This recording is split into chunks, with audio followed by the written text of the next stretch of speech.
এখনো এক্স-রে করলে দেখা যাবে আমার পিঠের হাড্ডিটা এখনো বাঁকাভাবে একটু লেগে আছে, বিকজ যেহেতু প্রায় অনেক দিন আমাকে এটার পরেও ফেলে রাখা হয়েছিল। আমি আপনাদেরকে অনুরোধ করব, আমার কথাটা আপনারা যারা সমর্থন করবেন, আমার প্রথমত বিশ্বাস অধিকাংশই সমর্থন করবেন, যারা সমর্থন করবেন এই কথাটা যদি আপনারা সবার মাঝে পৌঁছে দিতে পারতেন। আমরা মাত্র শুনলাম যে এখানে আমি যেই কথাটা কলল সাহেবের ওনার প্রশ্নের বিপরীতে যে আমরা বিভাজনের বিষয়টি দেখেছি, এটা থেকে আমরা বের হয়ে আসতে চাইছি। অবশ্যই আমি আমার বক্তব্য রাখার সুযোগ থাকলে সেখানে আমি উল্লেখ করতাম যে আপনারা এই ঘরে যারা বসে আছেন, আপনারা বিএনপি বিট হিসেবে যারা এখানে বসে আছেন, আপনারা সহ আপনাদের বাইরেও আরও কিছু হয়তো সাংবাদিক ভাইয়েরা আছেন যারা বিগত স্বৈরাচার সময় অনেক কষ্ট করেছেন, অনেক রিস্ক নিয়েছেন। আমাদের নেতাকর্মীরা যেরকম রিস্ক নিয়েছে, আপনাদের মধ্যে অনেকেই সেরকম রিস্ক নিয়েছেন। আমাদের নেতাকর্মীরা কি হয়েছে না হয়েছে এটা আপনারা ভালো করেই জানেন। স্বাভাবিক ইমোশনাল একটা ব্যাপার, যেটা মাত্র আমরা শুনলাম যে যারা অত্যাচারিত হয়েছে, নির্যাতিত হয়েছে, তাদের জন্য কিছু করা। এই কমপ্লেনটা বা এই চাওয়াটা যেমন আপনাদের ভিতর থেকে আছে, এটা আমাদের দলের বহু লক্ষ হাজারো লক্ষ নেতাকর্মীর মধ্যে আছে। বাট আমি এটার সাথে কিছুটা ডিফার করি, আমি ব্যক্তিগতভাবে কিছু ডিফার করি। আমি মাঝে মাঝে বলার চেষ্টা করি, আমার নেতাকর্মীরা জেল খেটেছে, অত্যাচারিত হয়েছে, শারীরিকভাবে নির্যাতিত হয়েছে, মানসিকভাবে।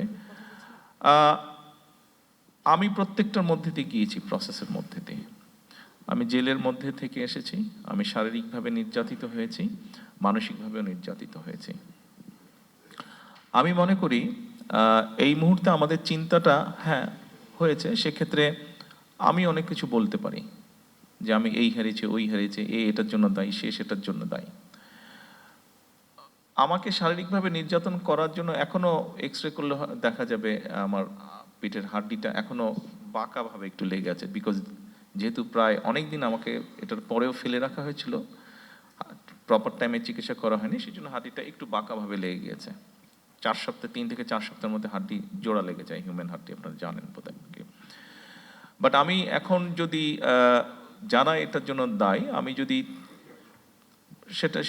হয়তো সেটা করার আমার পক্ষে পসিবল, কিন্তু আমি যদি সেরকম করি, আমারটা কি জোড়া লাগবে হাড্ডি? বাট আমি এখনো যেই পেইনটা মাঝে মাঝে অনুভব করি, আমার কি সেই পেইনটা চলে যাবে, বন্ধ হয়ে যাবে অনুভব করা? তা তো হবে না। আমার মনে হয় সেই জন্য আমাদের একটা এই মাইন্ডসেট থেকে বেরিয়ে আসা উচিত।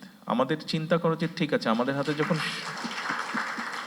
অর্থাৎ আপনি এখনো বেঁচে আছেন, আপনি এখনো চলছেন, আপনি এখনো ফিরছেন, আপনি এখনো আপনার পরিবার আপনজনের সাথে আছেন, আপনি আপনার শুভাকাঙ্ক্ষীদের সাথে আছেন, আপনি আল্লাহ দেওয়া আলো বাতাস আপনি দেখছেন। আমার মনে হয় আমাদের চিন্তা করা উচিত এভাবে যে আমরা অ্যাকচুয়ালি এখন কি কন্ট্রিবিউট করতে পারি for the nation and for the people, for the country. এইভাবে আমাদেরকে বোধহয় বিষয়টা একটু চিন্তা করা উচিত। হ্যাঁ, আমার এই ক্ষতি হয়ে গেছে, ইন রিটার্ন আমার এটা পেতে হবে, বা এটা থেকে বোধহয় একটু আমাদের অবস্থান পরিবর্তন করা উচিত। এই কথাটা আপনাদেরকে বলছি, আমাকে দয়া করে সাহায্য করবেন এই কথাটা আমার নেতাকর্মীদের কাছেও পৌঁছে দেওয়ার জন্য। আপনাদের মাধ্যমে সেটা সম্ভব। ধন্যবাদ।